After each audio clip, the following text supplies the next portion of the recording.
Well, I'd like to welcome Katie Porter here today, and Katie is running for Congress, the 45th District, and I'd like to welcome you. Thank you so much. I know you've been on before. I think it was before the primary, yes, right? Yes, it's wonderful to be back. Great to have you on yes. again. So if people didn't see you before, tell us about yourself. Why are you running? Yeah, I'm a law professor at the University of California, Irvine, and a consumer protection attorney. I'm also a mom of three great kids who are very excited about Halloween. So they go to public schools in Irvine, and I've spent my career fighting to help families who were cheated by big banks or predatory lenders. So I worked across the state of California as the foreclosure prevention monitor, helping families stay in their homes, including 11,000 families right here in Orange County. So you probably had a lot of work a few years back, right? I had a lot of work a few years back, and there are unfortunately still some families who are trying to pick up the pieces from losing wealth in their home or losing home values. So it has a long-term effect on our economy here locally. Right, it does. How old are your kids, by the way? They are 12 and 10 and 6. Oh, wow. So middle school and elementary school. Yeah. So. All right. No wonder Halloween is big in your house, just like our house. So we're going to talk about a few things that obviously are a big part of your campaign. I think the campaigns across the country right now. And one of the biggest issues is health care. There's no denying how much health care costs in any way, shape, and form, whether you're employed, you're on Medicare, whatever it might be. And you know, a lot of that is the insurance costs. Of course, the drug costs is just absolutely phenomenal. So how do you view this? You can look at this. I know you have some plans and some ideas about this, and I'm going to let you talk about it to make sure that you know, say what you want, because I'm not sure what I have here is correct. So the way I think about healthcare, based on talking to thousands of families across this district, is what I hear over and over again is that the current healthcare system is really unsustainable. And we're seeing that both for those who have private health insurance through their employers, those who buy it on the Affordable Health Care Exchange, and including folks who are on Medicare currently. So one of the biggest pressures facing people on Medicare is the rising costs of drugs. It's why my campaign doesn't take money from corporate PACs, and we don't take money from those who work at big pharmaceutical companies, is we need leaders in Washington who will stand up to those companies. Our Congress passed a law that prohibits the government from negotiating pharmaceutical prices for Medicare. And that's why folks who are on Medicare pay many, many times more for the exact same drug than people who, for instance, have health care through the VA system. So that's one of the things that I'll fight to change in Washington. Okay, that seems to be one of the things. I don't know about the Congress as a whole, but I know President Trump has come out again and again, who also wants to get the drug prices down from what they pay in other countries, because it's phenomenal here. It's just unbelievable how much some of them there can be. Now, what about when it comes to people as a whole? Because a lot of people point to having, and I don't like to use this term, but it's been used, Medicare for all. I know that's not the correct term. But what we've seen that since the Affordable Care Act, that in many cases costs have gone up, didn't do much to bring the price of drugs down or the cost of insurance down. So it did just almost the opposite. Let's talk about what the Affordable Care Act did, because I think it's really important that people think back to just a few years ago when we had children who were born in a hospital, and on the first day of their lives, because they were born with a special need, they were uninsurable for the rest of their lives, because there were no protections for pre-existing conditions. Those protections for pre-existing conditions have allowed millions of folks across the country, and lots of small business owners in particular here in Orange County, to get health insurance that they otherwise could not have. So what the Affordable Care Act did is drop the number of people without insurance in this country. It reduced the number of medical bankruptcies caused by medical bills, and we've seen across this county and across this country strong support for protecting those with pre-existing conditions, which was the core achievement of the Affordable Care Act. Now, with regard to healthcare costs generally, the Affordable Care Act you're correct, didn't do much to tackle the price of drugs, and that's been the fastest growing area of healthcare costs in recent years. That's why, like I said, I'm not taking money from pharmaceutical companies, and we need to make sure that we're making that change. It is an act of Congress that is prohibiting government from negotiating drug care prices. That's not a market, that's not a market-based economy, and it's leaving our seniors as consumers of drugs and pharmaceuticals in their later years at the risk of being price gouged by pharmaceutical companies. And we've seen that triple and quadruple digit increases in the cost of life-saving drugs, EpiPens for children, That's true. Yes. Diabetes drugs, insulin. And so these are problems that still need to be tackled. There's work to be done in Washington, and that's why I'm running. Okay, let's talk about taxes. It's a big issue for everyone, especially when you live in this state. They can be almost overbearing at times.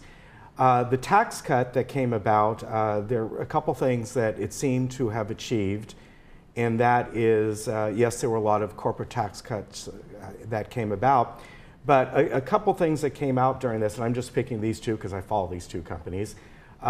Tim Cook, the CEO of Apple, of course, brought back, I don't know if they've done it quite yet, but hundreds of billions of dollars that were overseas back into America at a lower tax rate, and Tim Cook said this never would have happened without the tax cut.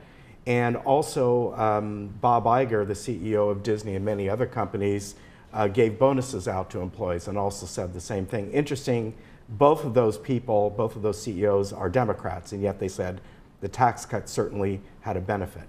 How do you look at it? So first off, Ken, I don't agree with you that what we saw was a tax cut, unless you're talking about the largest corporations in this country. Make no mistake about it, you're right. Multinational corporations that had offshored income and have been offshoring jobs like Apple and Disney, they got a tax cut. The tax rate on big corporations dropped from 35% to 21%.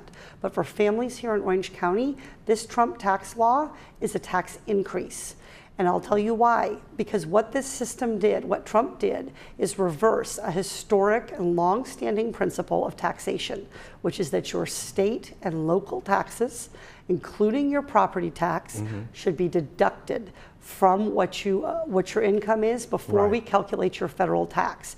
And so I've heard from families around this district, I know from my own family, that we're gonna be paying thousands of dollars of more tax. People are starting to go in to see their accountants. They're starting to make plans to file their taxes in January, February, March of this coming year, and they're hearing that they're gonna owe $5,000, $10,000, $13,000, $15,000 in additional tax.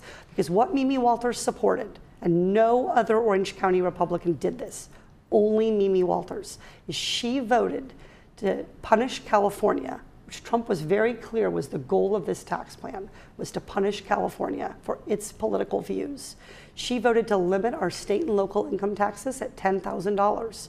And that basically is creating double taxation on that income. And I'm strongly opposed to it. Orange County families can't afford it. Okay, well, maybe our state should lower some taxes then as well. I'm running for Congress. federal office, and look, if you think the problem is higher taxes, then you should be a champion for tax fairness for whatever office you're in. And Mimi Walters has absolutely failed to do that. And at the same time, she's shown her true colors.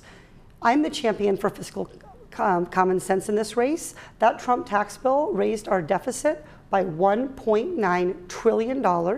And we've already heard Paul Ryan and Mitch McConnell say that Medicare and Social Security will be on the chopping block to try to address the deficit that they just created. And our seniors can't afford it. Let's talk about Medicare now. So what's your view? And right now we're not talking about Medicare for all or anything like that. We're talking about how Medicare stands right now.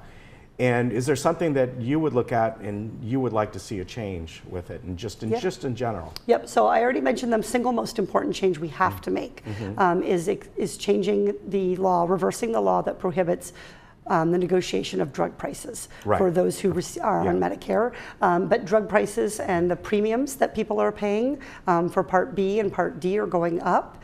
And we're seeing increasingly people are spending more and more of their Social Security check just to pay their Medicare Right. premiums. And that's eroding the retirement benefit of Social Security.